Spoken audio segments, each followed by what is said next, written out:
You know Gray Bar for electrical parts, but there's one more thing you may not be thinking of us for that can help maximize your next project's total value. Our pre-project planning services are designed to help you win the bid, save on labor costs, and keep your installers productive across your entire build. The sooner you call us, the better. Because when we're there from the beginning, we can anticipate your needs and help you solve problems before they become problems.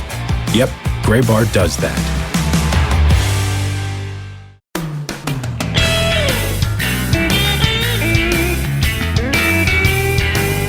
Last week, Sam and I set out a grand plan in order to never forget the episode number of the podcast in which we're on. And I was actually thinking away from the podcast just how pointless that is, because when you download or go to milb.com/podcast or receive an alert that the latest episode of the Show Before the Show podcast is available for you, the podcast episode number comes up as the very first thing, so you don't care, you know, but I never know coming into an episode what number that we're on. So Sam said last week, okay, we just have to randomly text each other the number of the upcoming episode. Yesterday, Sam does that and texts me 107 with no other context, and I just texted back, Sam, no, 252, not having any idea what he was referring to because I had already forgotten about the thing that we decided we were going to do in order to not forget something. So I should probably see a doctor of some kind. Yeah, I was going to say, this just all sounds like an excuse for you to say, like, oh, it doesn't matter.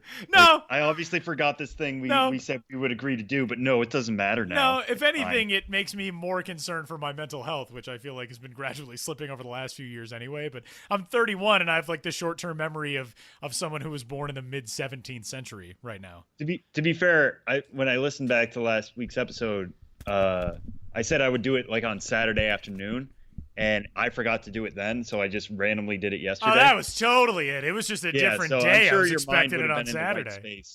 Yeah, last Saturday afternoon you would have totally it. Totally it. So yeah, now we know. But hey, hi everybody. Welcome in. It's episode number 107 of the Show Before the Show podcast from MILB.com, the home of minor league baseball. I am Tyler Mon, and Sam Dykstra is at MILB headquarters in New York City. Howdy, Sam. Hello. How are things out in Denver? They're good. They're good. Things are good. We're recording this on Wednesday. For anybody that watched that wild and strange Rockies-Nationals game last night that ended in a 15-12 Washington win, it was like 35 degrees and like a mixture of rain and snow here last night. So I was not sad to have been indoors for that. But it's like gorgeous here now, and it's going to snow this weekend, but I'll be out of town, so I'm fine with that too. And so things are good. How are things out there? It's good. It's not Trey Turner cycle weather, apparently. Yeah. Maybe we should all just, strap in and look like an astronaut ready to get into his spacesuit. He really did. He really did look like he looked like Rocket Man yesterday. Rocket Man or Buzz Lightyear without the suit. All of that. That's what it just reminds me when people wear those like full head. The balaclava things. Yeah. Yeah.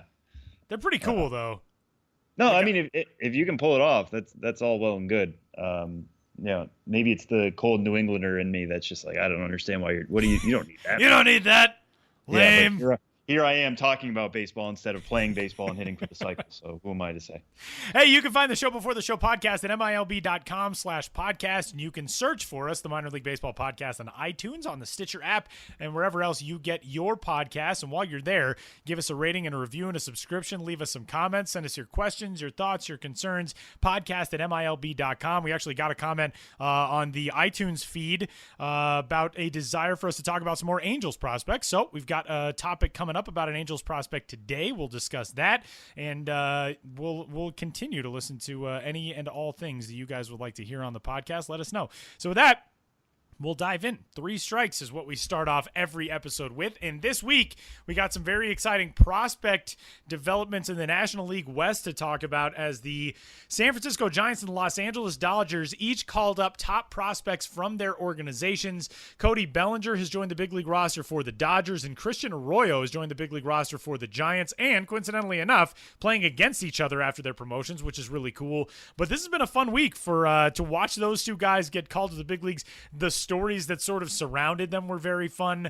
Christian Arroyo's mom refused to believe him when he called to tell her that he had gotten called up, and she finally responded to a tweet that the Giants posted and said, "I believe it now," and that tweet kind of caught some fire, and so that was really cool. Cody Bellinger, we followed for a long time, friend of the podcast. He was on the show from the Arizona Fall League last year, but we're going to talk about this in a baseball context. Those are two teams that out of the gate haven't really been blowing the doors off anybody. Right now, you call up two very good prospects, but Christian Arroyo isn't enough to save what's going on with the Giants right now. Cody Bellinger can definitely add a dimension to the Dodgers lineup, but they've been dealing with some issues. Pitching-wise, Hyun-Jin Ryu has been off and on. Kenta Maeda isn't necessarily the same guy. So these are two guys who could potentially play big roles, but how big is that going to be? What should the expectations be for Christian Arroyo in San Francisco and Cody Bellinger in Los Angeles? Yeah, so both of them were just very interesting call-ups in that, we think we have these systems kind of figured out in terms of, the best prospects you're going to have to wait because, service time concerns, Super 2 concerns, all that kind of stuff. So what happens when Christian Arroyo is brought up, third week of April, and Cody Bellinger follows him after that? And we'll get to that in the second strike, I think. But the fact that both of them came up this quickly, it's great to see them rewarded. I mean, both got off to incredible starts. Arroyo was hitting 446 through 69 plate appearances when he was brought up. That equated, with his 478 OBP and a 692 slugging percentage to a 218 WRC plus. 100 is considered average, so he was almost, well beyond that, obviously. So just tearing the cover off the ball. He was last week's Tool Shed feature. Go read that. I talked to his manager at Sacramento, who has seen, guys struggle at AAA. He's been there a while. And he said Arroyo hasn't taken to that just because he saw AAA as a challenge. He saw it as, an opportunity instead of, okay, now I need to force it. It's, hey, they trust me enough to be here. They trusted me enough to be in big league camp.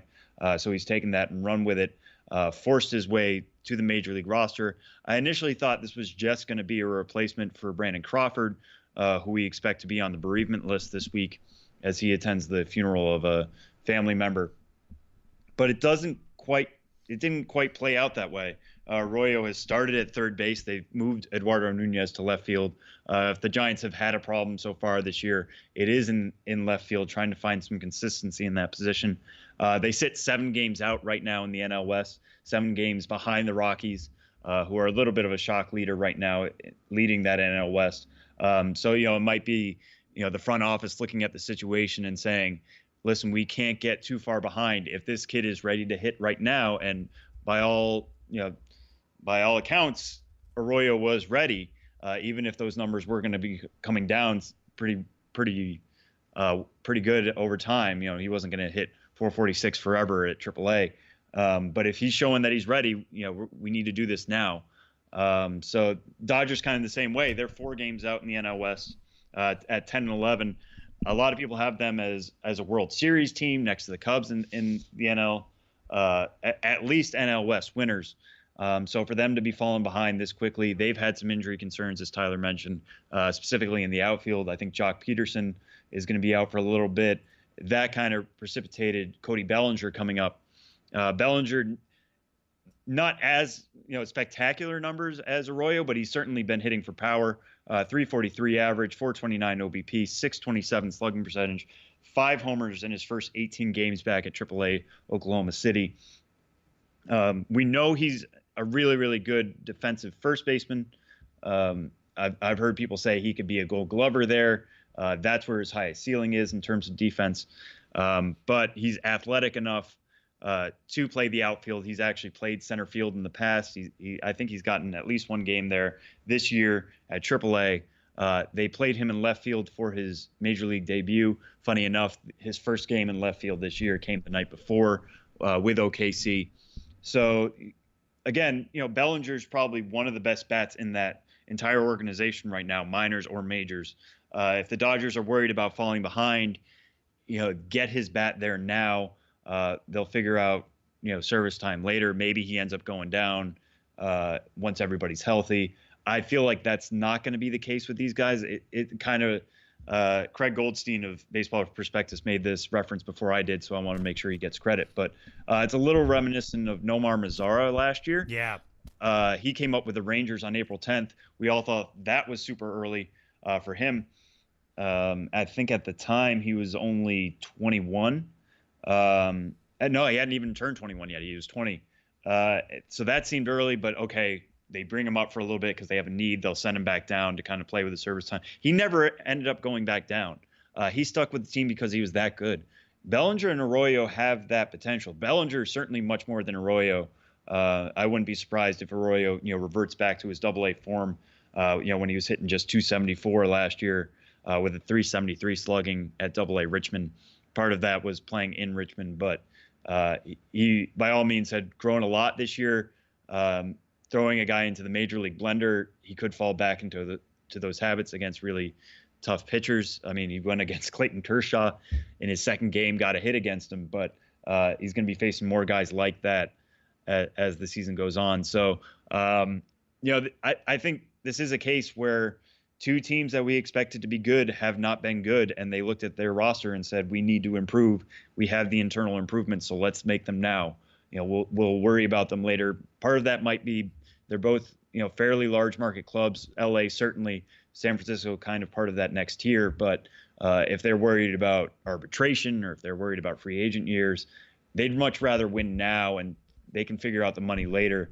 They will probably have the money to re-sign these guys if they end up being the superstars that we think they could potentially be.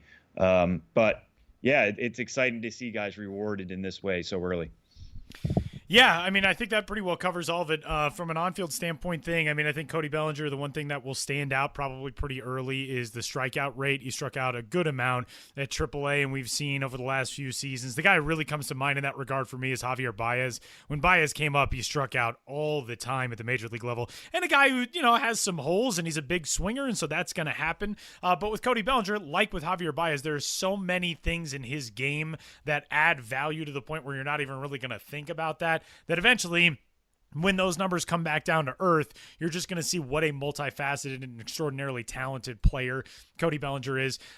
Christian Arroyo, I mean, we've already seen in the big leagues, he had a play in the game last night in which he turned a double play ball on a sharply hit grounder off the bat. He was playing in at third base, snares the ball moving to his left, 360 spin, goes to second for one out. They turn it. So he's already showing flashes of just how exciting a player he is pretty much across the board in every one of his tools. And when you see that early from prospects, it's so cool because guys who get up to the major league level and have those moments where you can start building the little blocks of confidence and security in yourself at the highest level, those are huge moments. And if you're a fan base and you're looking at a kid who, and the Giants, there's not a ton in that system right now, but when you can look at somebody like Christian Arroyo or like, down the road, somebody like Tyler Beede, those guys who make the jump, when you can see those flashes from them early, then you start getting excited, especially if you're a fan of a team like the Giants, like the Dodgers, who really believe that you're only a couple of pieces maybe away from being a pennant-winning team, a World Series type of team. Those are really exciting. Christian Arroyo, this is earlier than I expected. It's not necessarily, it's definitely earlier than I expected for Cody Bellinger, but if you would have said one of these guys is going to be up by the end of April, Bellinger would have gotten my vote 100% of the time. But I think ultimately it's exciting that teams, and we've discussed this a lot over the few seasons that we've been doing this podcast, it's exciting that major league teams feel confident turning to prospects this early in seasons. What it means financially, what it means for Super 2 considerations, what it means for service time considerations is far more complicated than I am able to analyze or give an educated opinion on. But just the fact that there are movements in front offices across baseball that have swept through the game that, yeah, we can trust a guy that we've developed like Cody Bellinger. We can trust a guy that we've developed like Christian Arroyo. And we've seen this throughout baseball over the last 5 seasons, really, especially the Chris Bryants of the world. Even when Carlos Correa was called up, not necessarily as early, but still a guy who was extremely young, who an organization turned to when they just felt he was ready and not with much more consideration than, yeah, this looks like a guy who's a big leaguer right now. That's been really cool. And especially if you're a fan of the prospect game, This is the point. The point is to get these guys to graduation day. Maybe they're not going to stick there the entire season. Maybe we're not going to see Christian Arroyo or Cody Bellinger play 120 games in the show this year. But the fact that these teams have turned to them, they've shown confidence in those guys is really cool. And congratulations to both of them. They're two guys that we really like, who have been great with us, with the site and with the podcast and all that kind of stuff. And it's just fun because you get reminded of those human moments too, where you see something like Christian Arroyo, his mom not believing that he was called up to the big leagues, or maybe the best tweet that came out of all of this was from our good buddy Tyler Beatty, who was on the show a few weeks ago, who said, as of 5:18 p.m. on April 24th, and that's my time, so 7:18 Eastern time, 4:18 where he is with the AAA Sacramento River Cats, quote, Arroyo ran into my room. Beatty, are you pitching today? I'm sorry, I won't be playing behind you. I got called up. And like, those human moments are so cool for these guys. So congratulations to them. Congratulations to their family and friends and teammates. And it's one of our favorite things when you get to see guys go off and have success. And it's a pretty cool moment. Yeah, it's so very Hollywood, really. Yeah, it really does. It feels that way. I growing up, the closest we ever got to that before I worked in this industry and just enjoyed baseball was The Rookie. Just seeing those moments like that, and you think like, okay, that's cinematic. That's not how it happens. Sometimes that's kind of how it happens. Every manager has their own way of doing it. Some like to surprise them, some like to be blunt with them. Sometimes it comes from the farm director themselves, not the manager. But to see these guys all react in the way we feel like we would, or just straight up humans would. So many times we think they're athletes, they should act like they've been there before. No, get excited. Yeah, you've been working at this for a very, very long time to make it to the major leagues.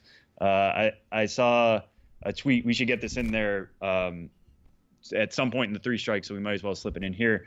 Gift and Gope. We've talked about, it was kind of a race between him and Dylan Unsworth to be the first African-born player in the major leagues. Gift got called up to the Pirates. When he officially enters a game, he will become the first African-born player. So cool. And he had a quote before the game. This is me paraphrasing, but he said, "It won't be real, or it's not real yet. It doesn't feel real yet. It won't hit me until Clint tells me to go into the game, and then I might burst into tears." That's so cool. That's so cool, man.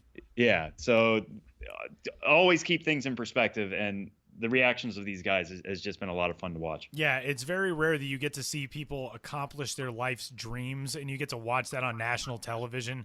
The thing that I always think of is that picture from a friend of the site, Jeff Bajanaro, who is now the pitching coach in the D-backs organization at, I believe he's at AA now, but last year when Zach Curtis was called up to the big leagues and was called up to the big leagues from high A, Jeff Bajanaro got a picture of Zach Curtis the moment he was told, hand over his mouth, in total shock, and those moments live forever. That type of stuff is very Hollywood. It is very storybook, and we get to see that on a regular basis as people who follow and watch the minor leagues, and it's really cool because you don't get to see that throughout a ton of sports. So congratulations to those guys and everybody else who's made a debut this year, and we'll continue seeing some exciting talent rise to the big leagues this season. Strike two this week, Sam. This type of, and we talked about this a little bit, but this type of scenario where teams have been calling up top prospects seems like over the last few seasons has become more and more common, but it's not enough to necessarily call it a theme in and of itself. There are organizations that like to keep prospects down, let them marinate a little longer in the system before they get called up to the big leagues. Do you think that these two guys being in the first 3 weeks, 4 weeks of a major league season, is this a sign of a shift, a sign of things to come, or are these isolated incidents? So it kind of got me thinking, we're right on the cusp of a New York Times style piece. We got two top 100 prospects. They're both from the PCL. One more, and we could do like a big theme of the week, but we're not quite there in terms of this. I think a lot of this is just the individual situations. I mean, both, like I said in the open, both the Dodgers and Giants are not living up to expectations early. And they have the pieces to make this work. They're not forcing this to happen. It's just kind of the way the season is played out. It just makes sense. So trying to bulk it out to be this whole, well, now everybody's going to call out their top prospects. It might be a little disingenuous. But it's a question worth asking. If it's going to happen this close to one another, if it's going to happen at this time of the season, we'll have to keep an eye on it for sure. Maybe there's a name like the one who I kind of come back to is Jorge Alfaro within the Phillies organization. He's off to a torrid start at AAA Lehigh Valley. He's already on the 40-man. He's hitting 377 with a 1.003 OPS, 3 homers, 10 RBIs in 15 games. He's thrown out two of 4 attempted base stealers. He's got a cannon for an arm. The Phillies, we didn't expect them to compete this year. They're kind of hanging in there right now. So if they decide, hey, let's go for it. They're right in the middle of that NL East race right now at 9-9, 4 games behind the Nationals. They're a game and a half up on the Mets. It might be way too early to be talking about standings for all I know, but the Phillies have a piece there that is exciting, is definitely the future of the position. Do they start to think about calling up Alfaro if he looks more and more ready at AAA?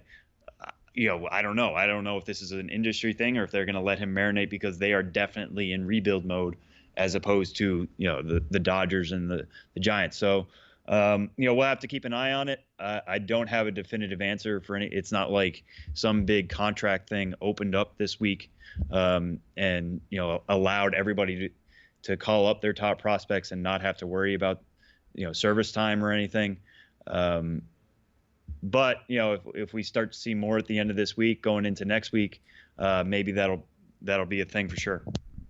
So, as always, we'll keep you updated on any and all developments like that as the season goes along. I mean, there are so many guys right now and it's been such a strange year too for prospects, top prospects at the upper levels of the minor leagues, because the vast majority of our top 15 prospects or so are at AA and AAA in the MLB pipeline rankings, but a lot of those guys have had very up and down seasons. I mean, obviously we haven't even seen Alex Reyes on a mound, Tommy John surgery. Austin Meadows started off really slow. Tyler Glass now has been up and down. I mean, he started in the big leagues. He's got 3 games under his belt up at the major league level, but Ahmed Rosario, he's a conversation. Are the Mets keeping him down because of Super 2 considerations? Is he somebody who could help the big league team? J.P. Crawford, he's at AAA in the Phillies organization. He's really struggled to start the year there. So this is such a unique case with Arroyo and Bellinger because they just blew up to start the season. And I think oftentimes because of the hot take culture that we live in, a lot of fans look at, well, call this guy up. He's a top prospect and he's in AAA. Yeah, but if he's not doing great in AAA, it doesn't do him a service to call him to the major leagues and say, all right, have at it, kid. So it's definitely a case-by-case basis type of thing. But again, the common thread that organizations seem to be more open nowadays to giving a shot to prospects is really exciting, and it's really exciting for those of us who are fans of the minor league game to see what those guys are able to do once they get there. Strike 3 this week, Sam, unless because I know you turned on your microphone. Did you have a point to make? No, I don't want to interrupt I was just you. preparing Okay. for strike. Was it that loud of a click? No, I can just tell. We just have that, we're like a hive mind here. Yeah, the pathways between our brains have opened again, and One of those things. So we'll move into strike 3 then. And we did get a question, a comment on iTunes to talk to more Angels prospects, which means that I'm going to push for Michael Hermosillo to be a guest on the podcast at some point because he's my favorite Twitter follow. But we're not going to talk about Michael. We're going to talk about his teammate in the Angels system and one of the guys who, in my conversation with him in spring training, he raved about, and that's the top prospect in the Angels organization, Jahmai Jones, the outfielder who was selected with the 70th overall pick back in 2015, an extremely good athlete, but a guy who has really struggled to start the season so far in full season ball with Class A Burlington. So far this year, a 176, 222, 309 slash line for a 531 OPS. The Angels obviously are very much into well-rounded, toolsy, athletic types of guys. Jahmai Jones actually has a very good football background. His father played in the NFL. He had a brother play in the NFL. Another brother played in college. A very dynamic athlete. And the early returns in his minor league career pretty encouraging. Last year, 48 games with rookie level Orem in the Pioneer League, a 321, 404, 459 slash line. Struggled a little bit in the final 16 games of his season with Class A Burlington, but this year he's really struggled to get it going with Burlington. Are there things to be concerned about here? Should we be worried about that from Jahmai Jones? Or do you look at it and say, he's 19 years old, he's going to get it figured out? Guys kind of go through that growth period at the full season level. Yeah, I don't think it's anything that worrisome yet. And thanks again for the guy who reached out with this. Yeah, absolutely. The Angels are not an organization that we're going to talk about too much unless something big happens. So if you are an Angels fan and want to hear something about that, or are an organization you feel like kind of gets swept under the rug, let us know, and we're happy. I want to make this Third Strike kind of into a question segment if we could going forward. So, tweet us a question, email us a question, even leave us a review with something you would like covered, and we'll try to get to it. In terms of Angels prospects, I think the only one who's really all that interesting right now is Jones, for all the reasons Tyler mentioned. His makeup is off the charts himself. I mean, you talk to him, he's one of the most knowledgeable guys you'll talk to in amongst prospects. But hitting 176 right now with a 222 on base percentage, 309 slugging. He's hit 3 home runs in 17 games. He's never going to be one to hit for too much power, so those 3 home runs are pretty good for him. Adding 4 stolen bases. So I'm not exactly worried yet, because he's showing a little bit of pop. He's showing his speed. The major thing I would point to get Angels fans not worried anymore is that his BABIP is only 188. And for a guy with, above average speed, plus speed even, that really works in the outfield but also works on the base paths, he's not going to be a guy who's going to produce low BABIPs or BABIPs. I think somebody once brought up that they think I say that weird. I think you say it very uniquely, but I like it. With you, it sounds like a sound effect. BABIP. BABIP. Yeah. It sounds like this Skype call. I mean, it's a made up word. I don't think there's like an agreed upon pronunciation for whoever was like, Sam, you say it wrong. It's an acronym. Calm down, Good. People. Well, now they were taking away that little voice in my head that's thought about that every time. But as we've talked about before, an average BABIP is around 300. That's going to change per player. Some guys who are faster are going to have higher BABIPs. Some who hit the ball harder are going to have better BABIPs because it's tougher to catch. Slower players are usually going to have lower. So the fact that he's at 188 is so out of whack for him. As that gets better, as his luck improves, I think that's going to get much better. You're going to see the average climb. He hit 321 last year at rookie level Orem in 48 games before getting the bump up to Burlington later in the year. I don't think he's a 321 hitter at every level, but somewhere around 300, just below 300, is something he's more than capable of. Just kind of brush this aside. Still very young. Only 19 years old right now. He's turning 20 in August. So this is even still his age 19 season. If you're worried, if you're an Angels fan who's looking for hope and you were hoping Jones was going to be that hope at the start of the year, don't get discouraged quite yet. Things are going to even out for him. He's still a really good fielder in center field. I know the Angels don't really have to worry about that at the major league level, but he is good enough in the field to provide value. He's good enough on the base pass to provide value. And once everything kind of corrects itself in terms of his hitting, he'll be of value there too. So I wouldn't be surprised if next year, this time, we're talking about him as a top 100 prospect, even after this slow start. I think he has the tools to make that happen. He just needs to show it over a fuller season. And once we get a little bit, weather warms up, bats warm up, the whole thing, I think we'll see a much better Jahmai Jones down the line. It's kind of funny because for so long over the offseason, we were like, oh, we're just dying to have real baseball to talk about. And then baseball starts in end of February, beginning of March. And it's like, yeah, we can talk about baseball, but it's spring training. So just keep that in mind. Then we get to the regular season. It's like, yeah, we can talk about baseball, but it's small sample size. Keep it in mind. So eventually we'll get to a point where we can say, yeah, now I feel like we can make actual judgments on guys. But I mean, that really is something that you do sort of have to keep in consideration, is this is a guy who is not even a full month into his first full season in professional ball. He's 19 years old. He's going to be fine. but there is a learning curve there that can be difficult when you jump into full season ball for the first time. I do want to get to one note on a foul ball before we get out of here, and this is news that just came across, at least as far as the old tweet machine goes, and I will read from a press release from CSN Chicago. Quote, CSN Chicago, the home for the most games and most comprehensive coverage of the Chicago White Sox, has announced it'll be carrying 8 games showcasing the Charlotte Knights, the White Sox AAA affiliate. The Knights feature a number of rising stars in the White Sox organization, including Yohan Moncada, Lucas Giolito, Reynaldo Lopez, Carson Fulmer, Nicky Delmonico, and Zach Birdie. CSN will carry the first of its 8 Knights home game telecasts on Wednesday, May 3rd, live at 10 a.m. Central Time, as the Knights host their International League / South Division rival, the Norfolk Tides. I'm sure that this is not unprecedented, but this is pretty well unprecedented it's not unprecedented for a minor league team to be on television, but for a minor league team to be on television in the home market of its major league affiliate is very unique. This is really cool. Yeah, that's a lot of fun. I think that happens when the team is rebuilding and everybody's paying attention to the minor league teams anyway. And when your AAA roster is loaded.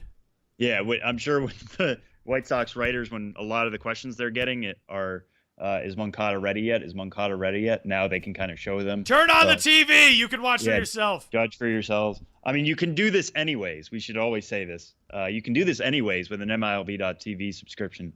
The Knights feed is a pretty good one whenever they're playing home games. So, if you're waiting for your particular team to start showing their AAA affiliate in your local affiliate or in your local area, know you can do it already. But yeah, the fact that the White Sox channel is turning towards the minors is pretty telling in terms of fan interest on the South Side and just around the White Sox in general. That is pretty cool stuff. So keep an eye out for that, White Sox fans, if you're in the CSN Chicago coverage area. And with that, we'll wrap up Three Strikes for episode number 107. Coming up, we're going to visit with baseball's 95th overall prospect and the 4th-ranked prospect in the Oakland Athletics organization as the Nashville Sounds third baseman / shortstop / all-around good dude Matt Chapman joins the show coming up next from AAA Nashville.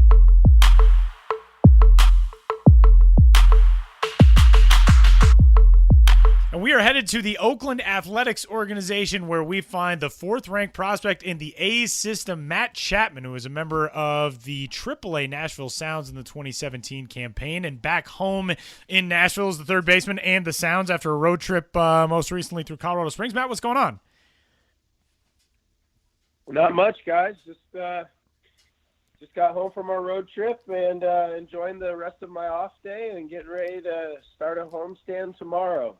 Well, it's great talking to you. It's been 4 games into the season for you, a couple of games at the start of the season, a break, which we'll discuss, and then a couple of games over the last 2 days, 3 days now, I guess, which thankfully we were talking about your alarm clock this morning went off at 5:30 to get to the airport, get on a flight, and get back to Nashville, but you had last night off. But that oftentimes isn't the case in the PCL, and I feel like it's something that people don't really get the full scope of. The PCL can be really rough for travel, and, a 5:30 alarm is almost on the late side for a lot of these flights. What's it been like? I mean, you've obviously had some experience with what the travel can be like at that level, playing there last year for 18 games, the start of this season.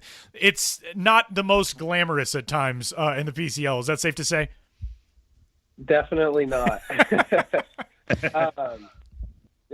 You get lucky sometimes where you'll have a mid-morning flight, but for the most part, you're right. It's anywhere from 4:30 to 5:30 wake-ups because you got to take the first flight out, and you fly out and you're still playing a game that night. So hopefully you can get some rest on the plane or get a quick nap in when you get back. But yeah, that's a lot of the stuff that, goes on in the baseball world that, maybe the regular person or somebody on the outside looking in wouldn't fully understand. But, those travel days in the PCL are definitely rough, and you gotta dig deep for those games. So, Matt, when you get a day off after a travel day, not after a travel day, it's on a travel day today technically for you, but yesterday, today you kind of get a chance to get back in and get acclimated. I mean, before you jump right back into a homestand, guys, minor league baseball players are normal people. You have laundry to do. You have bills to pay. You got to get groceries and stuff. What do you do on a day like today? Kind of depends. But today, like you said, I had to take care of some things, get some grocery shopping done, get some laundry done, pack up some stuff. But I'm going to go to dinner with some of my buddies on the team a little bit later. And actually my sister lives in Nashville. So that's cool. Luckily enough, I've been spending some time with her. So maybe stop by, say hi to her, and just, get out, do a few things, be a normal person, but keep it casual. All right, Matt. Well, let's get into how the season's kind of gone so far. I imagine it's been a little bit of a frustrating start for people who don't know. You missed a couple days with a left wrist injury, put on the DL on the 9th. You came back the 22nd. What was it like to go through that this early? I think it was the second game you were in. You had to come out, and then you're back on the shelf again. What has this start been like this first month? Definitely not how you envision your season starting. That's for sure. Especially being in AAA and being one step away, you always want to be in there and making a case for yourself to make the jump to the next level. But things happen, and in my opinion and the trainer's opinion, it was me trying to play through what was going on. Was the risk kind of outweighed the reward, and we know it's a long season. So for me, I really wanted to be in there, but it was smart to kind of get that break, and it was just kind of a freak thing. Took a ball off the wrist, a couple funny swings, and my wrist just blew up on me. And I've had some previous issues with that wrist, so maybe. It was for sure that I needed to get a break, but I think we took it on the safe side, just making sure that I got everything back to normal, because it's better to take a few more extra days than risk pushing yourself. And now I can play the rest of the season injury free, knock on wood. When did you first take that ball off the wrist? Second game. It was in. It was in that game. Actually. Yeah. It was so in the second so what game. were you doing to kind of prepare? I mean, the wrist is a pretty important piece of hitting, fielding, all that kind of stuff. I mean, during the 2 weeks you were on the DL, how are you trying to keep fresh so you can kind of hit the ground running when you do come back? For me, it was, I basically, taking, obviously just trying to stay in the game. We do play each team a lot, so I was trying to watch some pitchers, see what they're doing. From a mental standpoint, just trying to stay locked in the game. But on a physical standpoint, just keeping up with the treatment, tip my cap to our trainer. He did a really great job, and obviously we're still working on staying on top of being flexible and getting the strength done. But for me, it was staying on extra conditioning because obviously I wasn't allowed to take ground balls and hit for a little bit, but making sure I was still keeping my body in shape and taking care of myself, staying in condition so that when I did come back, I was ready to go and I didn't feel sluggish or slow. So I feel I took advantage of, the missed time in a different way, and I feel, as ready as I was opening day. Well, Matt, let me ask you this. What was the circumstance in which you were hit? Because you're not credited with a hit by pitch in that game. So was it one of those things where you were, for some reason, you got the shaft of being a foul ball charged on a ball where you actually got clanked on the wrist? Oddly enough, it was a ball off the bat. Oh, okay. So I went to go try and pick a short hop. I went to go just kind of make a play at a ball, and it hit me in the wrist and just kind of caught me funny. And next thing you know, my wrist was swelling up, and it was, 2 or 3 times the size of my other wrist. And so we came out of the game, but luckily x-rays and everything showed no break. It just happened to hit in a bad spot and blow up on me, and it was just kind of one of those freak things, unfortunately. Well, that's behind you. So we're going to talk about all good things going forward. And I want to talk first about the development of your power as a hitter. In college at Cal State Fullerton, combined you hit 13 homers. If you add up the 7 homers that you hit in the Northwoods League with the Lacrosse Loggers, that's 20. In your first full season in pro ball, you hit 23 in 80 games with Class A Advanced Stockton. And I know one of the things that I read was that was really credited to a lot of work that you did with Brian McGarn, who was your hitting coach at Class A Stockton, to really tap into that power. And obviously, I mean, you're a big guy and have a frame that projects for power, but it's such a difficult step for hitters to be able to take. And you've done that extraordinarily well. 23 homers in 2015. Last year, 36 combined between Midland and AA and Nashville and AAA. What was the key to that from your standpoint? Well, I appreciate the compliments, but the key, honestly, for that was just kind of making a few adjustments in my swing. I think in college I had a very short swing with a kind of more of a line drive approach, and it was honestly a slight mechanical change. I mean, my swing hasn't changed too much, maybe just kind of getting myself into a better position to have some more leverage. But more so my approach and just kind of the pitches that I was looking for and how getting myself into good counts and just becoming a better overall hitter and a smarter hitter. I think obviously working with the hitting coaches and watching guys and kind of picking up what works for you and developing your own approach and the little tinkers that you would do and adjustments you make. So that played a big part. And obviously now I'm still learning how to manage the power and be a hitter at the same time. I think you're always trying to get better. So for me, it's trying to find a happy medium between, being able to keep that power up while also being a professional hitter and going and taking professional at bats. So you should always be wanting to get better. And for me, I'm just trying to really fine tune that approach. Matt, one of the things that really stands out about the A's system is that the hitters in this system are very dynamic throughout the entirety of a concept of what a hitter can be. Franklin Barreto, the top prospect in the organization, plays in the middle infield, but a guy that really projects for a good amount of power. Yourself, guys, even further down in the organization, some of the younger guys fit that mold as well. Richie Martin spent time at Double-A last year. He's at Double-A this season. Chad Pinder obviously has broken into the big leagues. Matt Olson is a guy who we've seen flash some really good power. Renato Nunez can crush balls. That is not something that you can say about every organization, that the hitters seem to be so deep. A lot of organizations can stockpile pitching depth, but there's a lot of really talented hitters, and a lot of them around your level and around your age in the system. So what is that like for you guys, being able to kind of bounce things off each other, learn from each other, watch each other during BP and during games? How does that feed everything? It's great.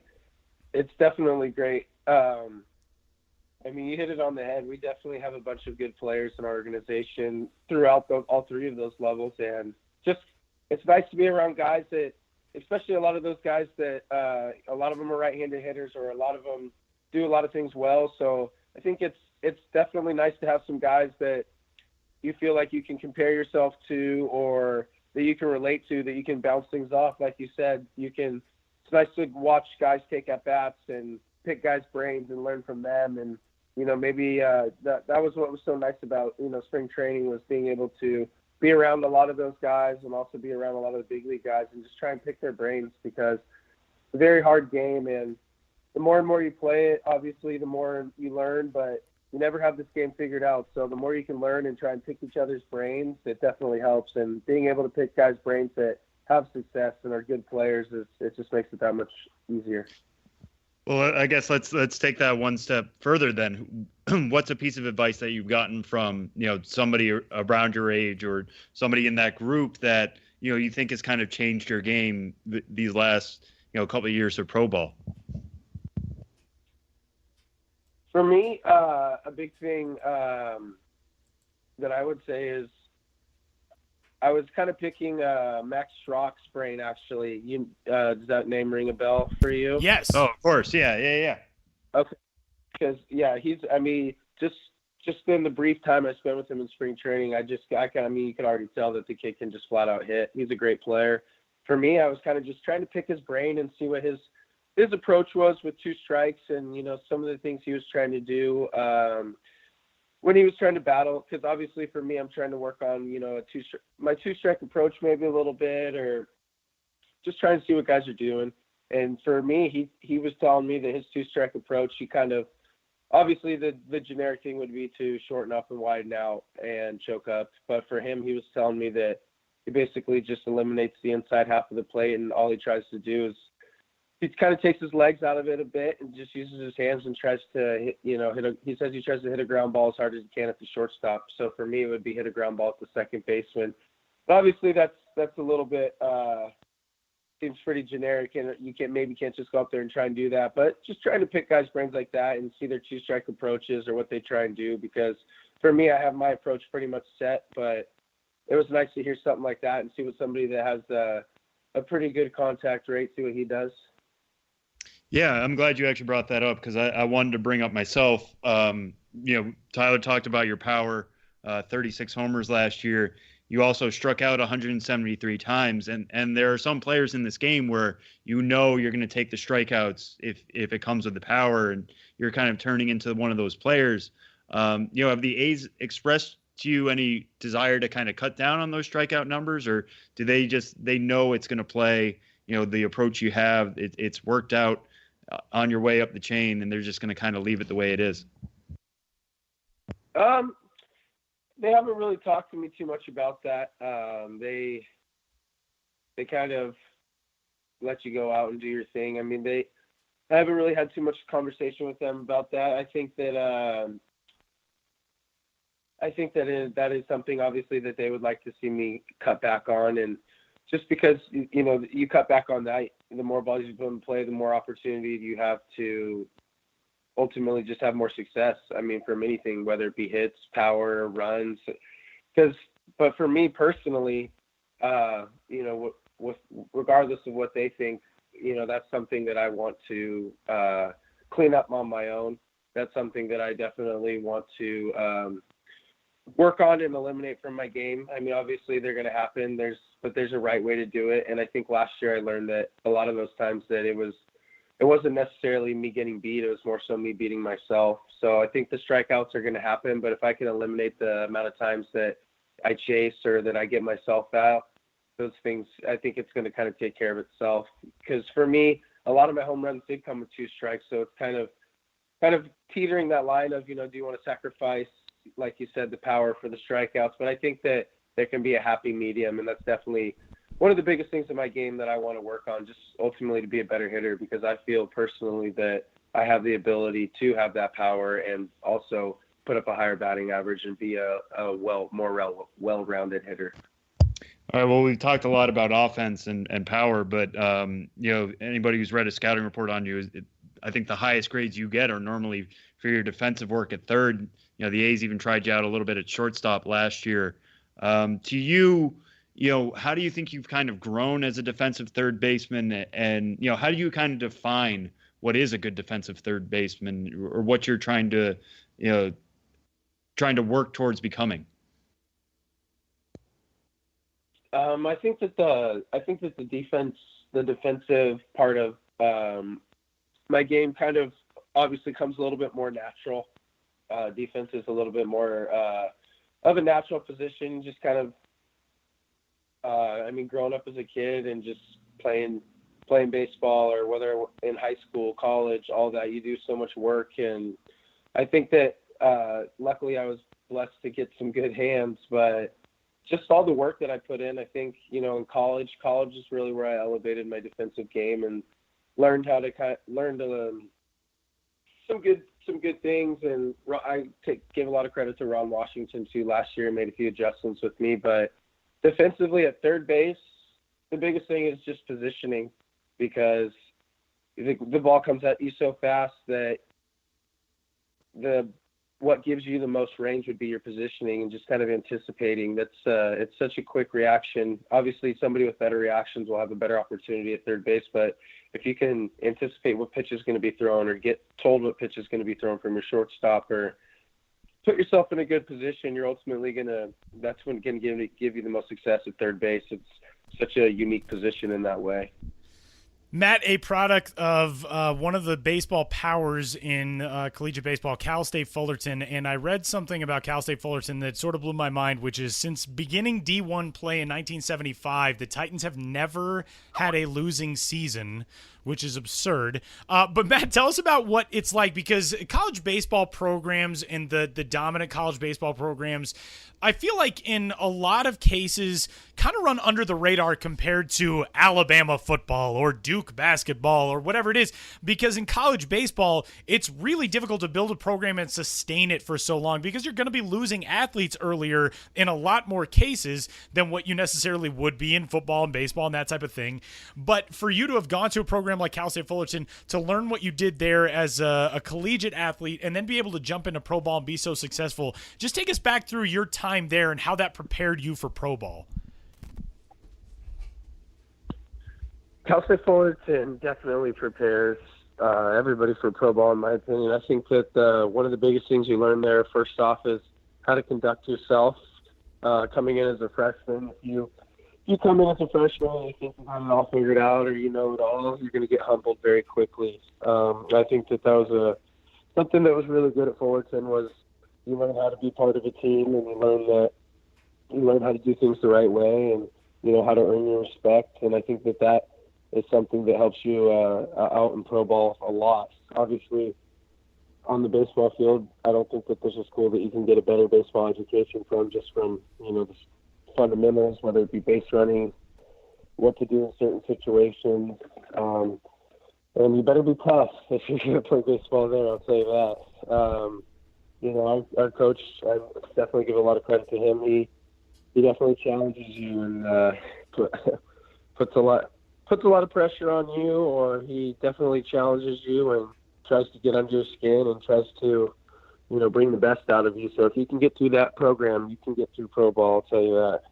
17 College World Series appearances and 4 national titles for the Titans in program history, and they've launched even some legendary coaching careers. Augie Garrido, of course, was there back when the program started in the mid-1970s, but one of the real baseball factories. And Matt, we'll leave with this one. Guys who have started to make big jumps out of the Pacific Coast League, that's happened this week. And, you know, all of these things are on that track toward the ultimate goal. You go to college at a program like Fullerton, you jump into pro ball, you learn different things about your swing, you're mashing homers, over 30+ homers last season, and then you make it to the final level of the minor leagues. And just this week alone, we saw 2 top prospects in Christian Arroyo and Cody Bellinger promoted to the major leagues. For you being at a stage where this is, you know, kind of finishing school at the AAA level, what does it say about where you are in your minor league career? And when you look at guys like that, does that give you any different perspective on where you are and just how quickly it can come, or do you even think about that at this stage?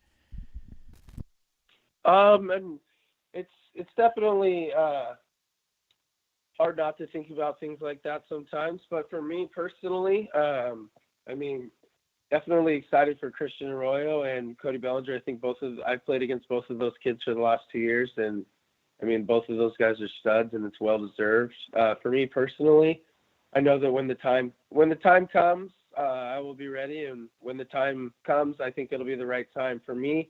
All that I can really control is going out there every day and taking care of my business and just trying to get better, because I think that there's some things that I still need to work on and get better, and I'm just going to try and be the best player that I can possibly be, so that when the time comes, I can have the most success I can.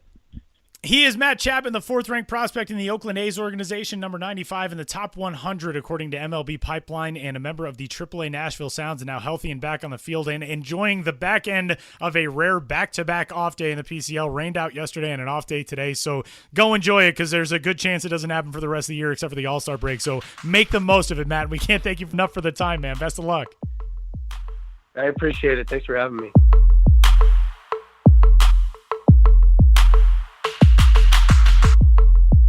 One road trip already under the belt for Benjamin Hill in the 2017 season. Back in the role, Ben. How was the road? How was Frisco? Welcome back. Thank you. It's good to be back, and it was good to go on the road. The 2017 debut of Ben's Biz. I mean, I'm Ben Hill, and I'm also Ben's Biz, but it's always very striking to me to go on the road and feel like there is this whole other persona almost.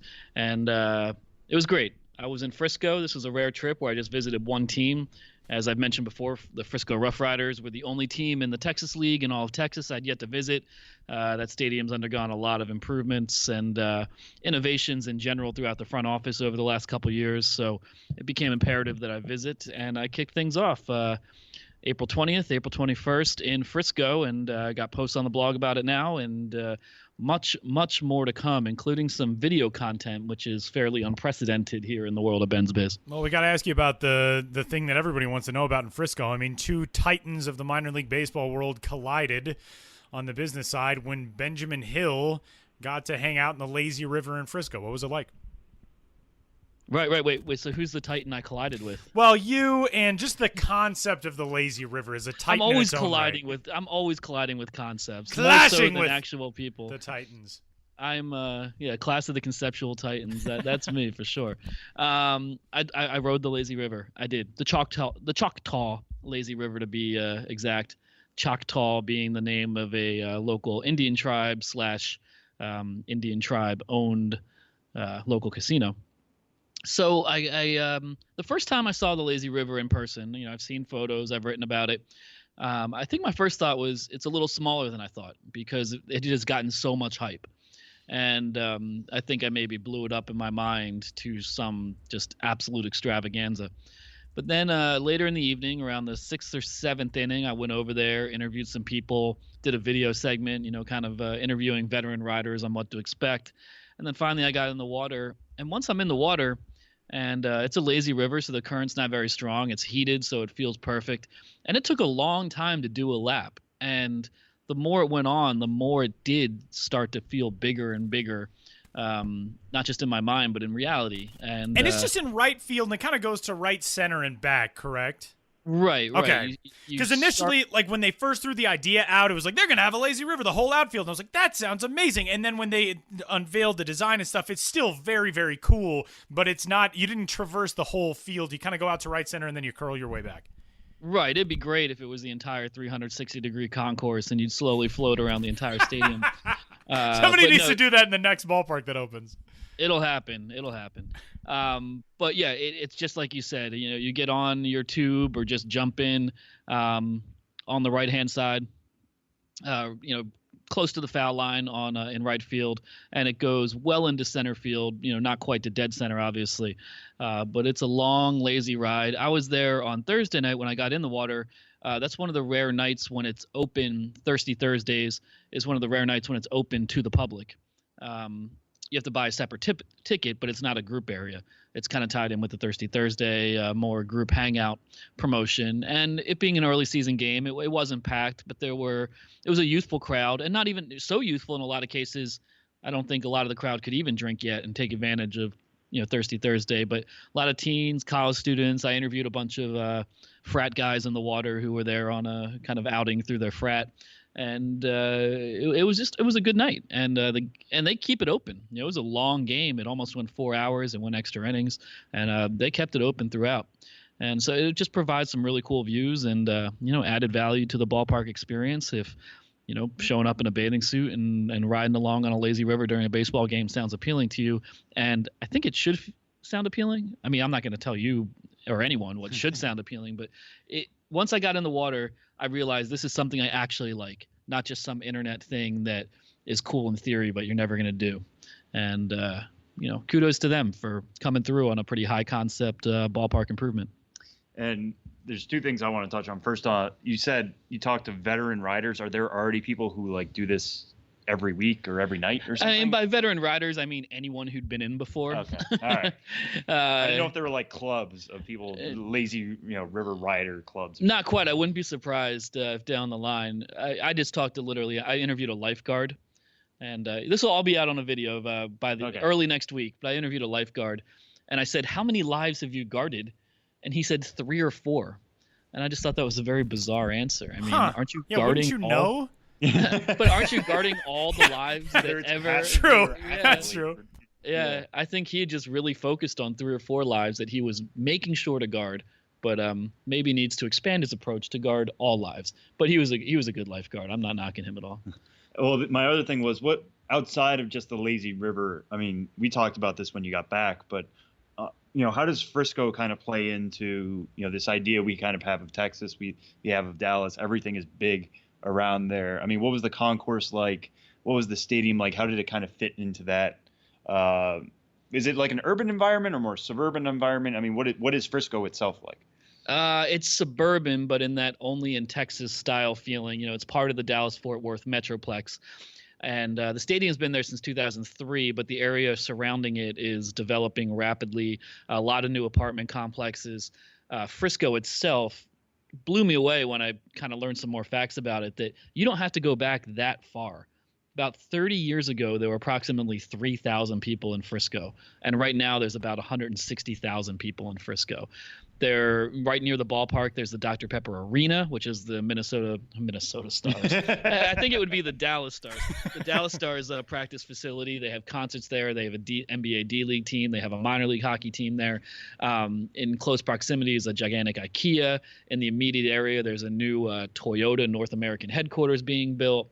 There's a furniture store, Nebraska Furniture, that's if not the world's largest furniture store, then the largest in the U.S., the size of like 11 football fields, and that's owned by Warren Buffett's Berkshire Hathaway. Berkshire. Anything that has to do with money, I don't know how to pronounce it. And so it's a town that has grown massively as sort of the resulting sprawl from an already massive urban area that is Dallas-Fort Worth. And the Frisco Rough Riders are right in the middle of that. And the area they're in there's apartment complexes, but it's not particularly residential per se. It's very wide open. As a New York City resident, I cross streets all the time, but I don't like crossing streets in Texas or anywhere else because the intersections are like, 4 lanes going each direction, and you have to hit a button for the light to change. And so, the Texas size aspect of it definitely threw me off a little bit from my more Northeast sensibility, but it's a really interesting place, and the rate of growth in that region is astounding. And I think some of the improvements the Rough Riders have made, as well as just Dr. Pepper Ballpark, since it has been built, reflects that Texas size mentality, huge stadium footprint. And the concourse has like 8 houses on the concourse. Essentially, these are areas that have suites and party areas and restaurants and whatnot, but it looks like a miniature housing development on the concourse itself. So it's not the type of ballpark you're going to see very often, and that's great for me and for anyone. You don't want to go to a cookie cutter place, and Dr. Pepper Ballpark is one of those places when you go in, you're immediately going to know you're in that facility and not think to yourself, oh, I've been in half a dozen, 2 dozen, 3 dozen places that look pretty much like this.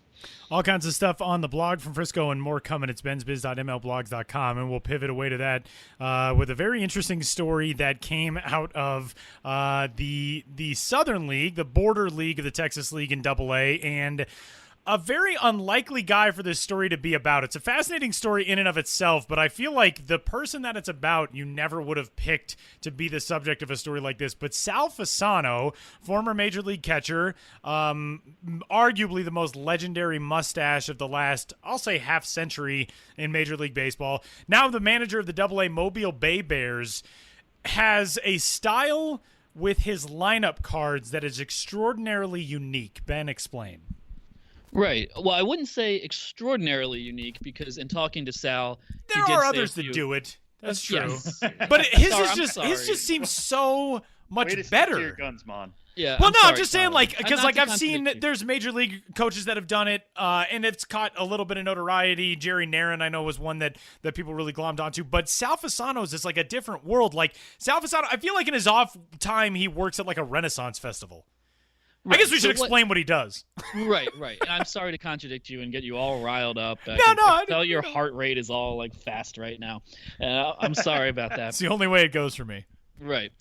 Sal Fasano is a self-taught calligraphist, and he does his lineup cards using calligraphy, dipping his pen with various size nibs into ink. And he's self-taught, autodidactic, as I said in the story. Very, very good word. Very good word. And calligraphist. That is really impressive. Yeah. I have a good vocabulary. I'm a writer. And I as often is the case, I first learned about Sal's calligraphy via Twitter. He's the manager of the Mobile Bay Bears, AA Southern League, and I saw them tweet out at lineup cards, and I immediately got this idea, like, that's going to be a good story. So, got in touch with them and talked to him, and I've heard this about him before. If you Google Sal Fasano and you read profiles on him, you'll see that they're often glowing, and what do I know from a 15-minute conversation, but he seemed like a really thoughtful, decent, intelligent guy who would be the kind of guy to teach himself calligraphy, because it's just something unique and kind of clears his mind. And I posed that question to him. I said, being a manager, you probably need time to reflect on the ball game to come. And he really seized on that idea and said, yes, absolutely. Doing my lineup card and calligraphy is part of my quiet time before a game. But my quiet time is different. Here's the direct quote here. Quiet time for me is funny. I'm using a calligraphy pen and listening to heavy metal. Like, leave me alone so I can get my thoughts together. You throw in the fact that I look like a guy riding a Harley, and it all makes for a pretty weird combination. So it kind of does, but it all makes sense, I think, once you kind of read about it and learn about it. So Sal Fasano and the team has announced that they're going to have there's a link to it in the story. They're now auctioning off his lineup cards on May 5th. With some of the proceeds going to a charity of Sal Fasano's choice. And I think these would be great collector's items to have a Sal Fasano lineup card. And, another thing he said to me is, I think being in the lineup is special. I think it deserves more than a Sharpie and a scribble. And I just think it's really cool to apply that, to take that literal and make your lineup card through the grind of a 140-game season in the AA Southern League, make it a work of art. And I think that really expresses a larger concept that is very admirable. And let's just kind of paint the picture even deeper, because you and I talked about this beforehand. What type of metal is this guy listening to while he's doing this? Well, no, I asked him that, and I didn't put it in the story because I'm sorry, Sal. I've been saying a lot of positive things about you. I was a little disappointed in his response that his two go-to metal bands are Korn and Tool. And nothing against those bands. Well, actually, to me, a little bit against Korn. I'm sorry, but they're more like Path of Totality. Was it Path of Totality? Right. We've been making a lot of Korn references. Path of Totality. I know, for 107 episodes, we've had way more Korn references. Okay. For those not picking up on the Korn references right now, Path of Totality is Korn's 11th studio album, and also the name of the astronomical phenomenon is when an eclipse passes over the area that's in total darkness is the Path of Totality. I neglected to ask Sal Fasano if Path of Totality is one of his favorite Korn albums, but he likes Korn and Tool. Tool I can get behind a little bit more. I guess I was, romanticizing him a little bit and hoping he'd say some, classic 80s stuff or some Motorhead. And then he's known for his Fu Manchu mustache. And there's a band called Fu Manchu, maybe just really heavy rock more than metal, but I would love if Sal Fasano listened to the band Fu Manchu. But maybe that'd be a little too on the nose or under the nose, as it were. Nicely done. Yeah, Sam noting that just now makes me think of that episode of The Office where Jim talks about his he and Pam, their first night away together, they go to Dwight's farm and they're shoveling manure, and he says, I always envisioned it with less manure. I mean, some manure, just less. That's kind of our Korn references. We've had far more Korn references than I think anybody would have ever figured for a podcast about minor league baseball. But we'll go from the Southern League, we'll stay in the South, but we'll move to the South Atlantic League and the Charleston River Dogs, who are trying to tackle a world record in one of those things where I don't really get how a world record exists for something like this, but 4,025 cans of silly string found their way into a Charleston River Dogs game, and they attempted to break the Guinness World Record of the largest silly string fight. Give us some more details on this one. Well, they did. They bought 4,000 cans of silly string, and during. Which, remember, like when we were kids, and Ben and I are older than Sam, but when we were kids, remember when silly string was like outlawed because it was flammable? Yeah, I didn't even realize that it like came back. It's water soluble and non-toxic now. Okay. So, especially since the team did this on Earth Day, by the way. I didn't realize that. Oh no. Oh no. Oh boy. But well, on Earth Day, the River Dogs celebrated Mother Earth by buying and distributing 4,000 cans of silly string as part of an attempt to set a world's largest silly string fight world record, which did previously exist as sanctioned by Guinness, and Guinness are hard to get to sanction a record. So the River Dogs clearly beat it, but whether or not it gets sanctioned, that's another story. You need a lot of documentation. They shot it off during the seventh inning stretch. A lot of crazy visuals. I'm sure it'd be a memorable moment if you're at the ball game. And this is normally the sort of promotion where, among other people, your director of operations might step in and say, no, because who's cleaning that up? But you know who the mastermind of this promo was? The director of operations. He's a masochist by the name of Philip Geary, came to Charleston by way of the Bakersfield Blaze, which kind of tells you a lot if you know There the you go. Bakersfield Yeah, Blaze. that's true. And so he told me, I talked to him on the phone after it was all said and done. He told me silly string celebrations were part of a birthday tradition within his family, where if it's your birthday, you get shot with silly string.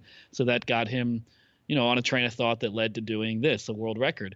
And if you work for the River Dogs, at one of the more out there teams, you can actually execute on an idea that big.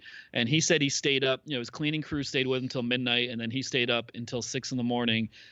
Cleaning. And it was very difficult, he said. I have some quotes on that in the story about the specifics of the cleanup process.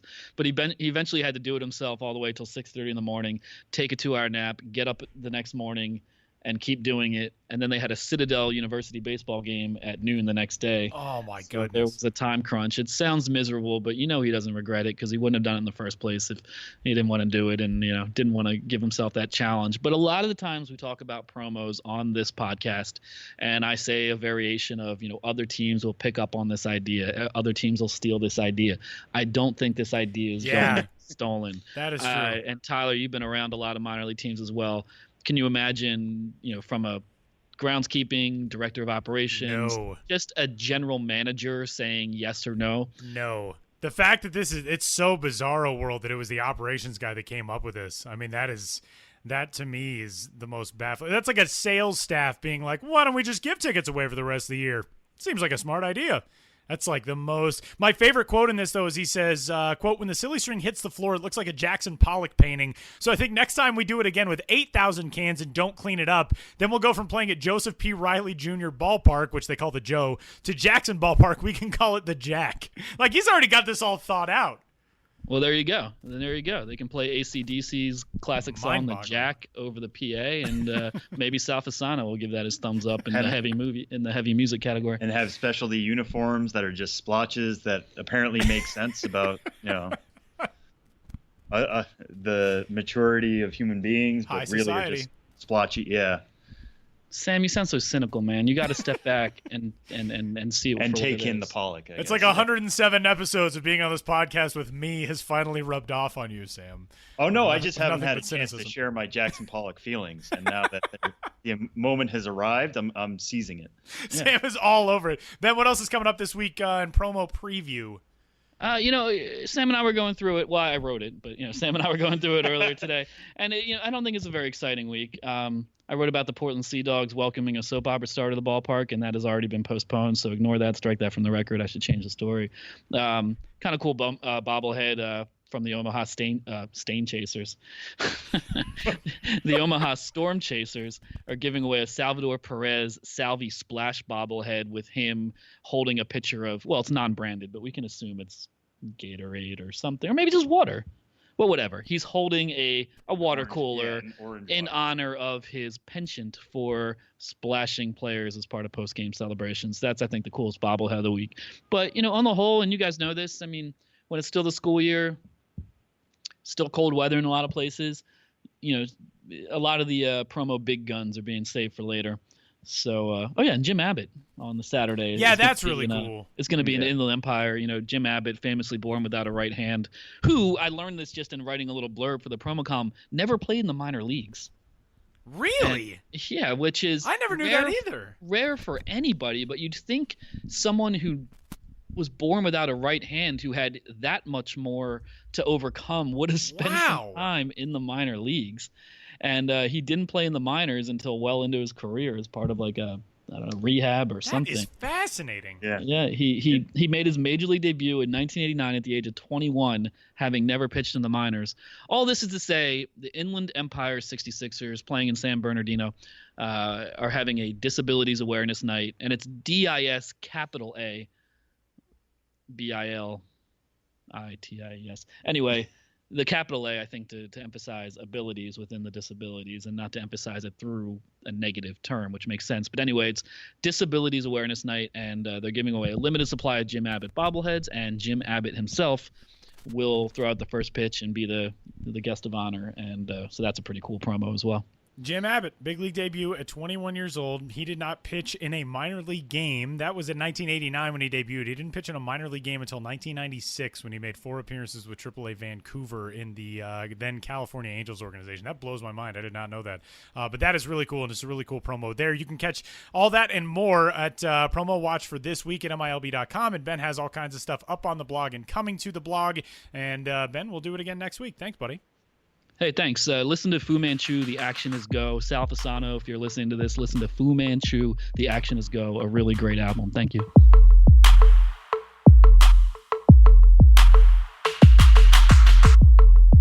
Wrapping up episode number 107 of the Show Before the Show podcast, which you can find at MILB.com/podcast, as well as on iTunes and the Stitcher app and elsewhere. MILB TV is your home to catch all the best and brightest of minor league baseball on your television or mobile device or wherever else you choose to imbibe your medium. Sam, what are you watching on MILB TV this week? Yeah, so the matchup I have my eye on, not exactly sure which day it's going to happen, and that's not because I'm coming to you with a lack of information. It's literally because Justice Sheffield is listed as the probable starter for both Saturday and Sunday for AA Trenton. So we'll look out for either one of those days when he'll be on the mound. The reason I have that circled is just because they're playing Erie this weekend, and Kristen Stewart, as of this recording, he's homered in his last 2 games. He has 5 homers in 18 games total this year. I think that's tied for the Eastern League lead. So he's showing power again with the Erie Seawolves. We know he showed off a lot of power last year in the Florida State League, which is a pitcher-friendly league. Now he's in the Eastern League, a little bit more friendly to hitters, and it's still playing very well at that level. So I'll be interested to see how that happens. Stewart is a left-handed hitter. Sheffield is a left-handed pitcher. So that'll be kind of 2 meeting of same handedness. What happens in that battle, we'll have to see. Probably Sheffield has the advantage just because that always goes towards the left-handed pitchers. But if Stewart can crank one off him, that'll be pretty telling on how far he's come along with his power and how well it's playing at the AA level. So that matchup will be particularly interesting. If you're a Tigers fan or a Yankees fan, you'll be wanting to watch that matchup. 2 really good prospects in your organizations. So either Saturday or Sunday, again, check the Trenton site as we get closer to the weekend, find out exactly when Sheffield is pitching to see when that happens. So that's one for me. What about for you, Tyler? I'm going to go to the Class A Advanced California League, where the Stockton Ports, the high A affiliate of the Oakland Athletics, since we talked with an A's prospect, figure I'd go with another A's prospect. They'll be visiting San Jose, which is one of the few Cali teams to have MILB.TV coverage. And A.J. Puck, who is the number 2 prospect, I believe, in the A's organization in the 2017 rankings from MLB Pipeline, and he is. A.J. Puck, the left-hander, is slated to go as a starter on Saturday against San Jose. Actually, no, check that. On Friday. I got all mixed up day-wise. On Friday against San Jose. Friday the 28th against San Jose. The reason I state it in that fashion, he's slated to go as a starter. The way Stockton's been doing things is they basically right now have an 8-man rotation, and guys are alternating starts with piggyback roles coming out of the bullpen. So, started his first outing of the season against Modesto on the 10th of April, then came out of the bullpen for his second outing, then went back into his starting role on the 19th of April, then came out of the bullpen for his 4th outing. So it'll be a start for A.J. Puck. He struggled out of the bullpen his last time out, gave up 5 runs on 5 hits over 3 innings against San Jose in a relief capacity on the 23rd. So he'll get a chance to rematch with the San Jose Giants coming up on Saturday. But again, as we note regularly with pitchers, check the schedule, the MILB TV schedule. Probables will be listed on the scoreboard page for each league, but those are always sort of subject to change. Sometimes a rotation move happens. Probables have already been put into the system. They don't get updated necessarily because that's controlled at the team level. So if we catch something, if we notice something, we'll make a change, but just always check, and you might be surprised to see that maybe there's somebody pitching on a day you didn't expect them that you're really excited to see. So A.J. Puck going this weekend against the San Jose Giants, and that will do it for this week's edition of the Show Before the Show podcast, which you can again find and subscribe and rate and review on iTunes and on the Stitcher app and everywhere else. You can get in touch with this podcast at MILB.com. Sam is on Twitter. He is at Sam Dykstra, MILB. I am at Tyler Mon. And a big thanks again to Matt Chapman for joining us from AAA Nashville and Benjamin Hill as well. And we will talk to you guys next week.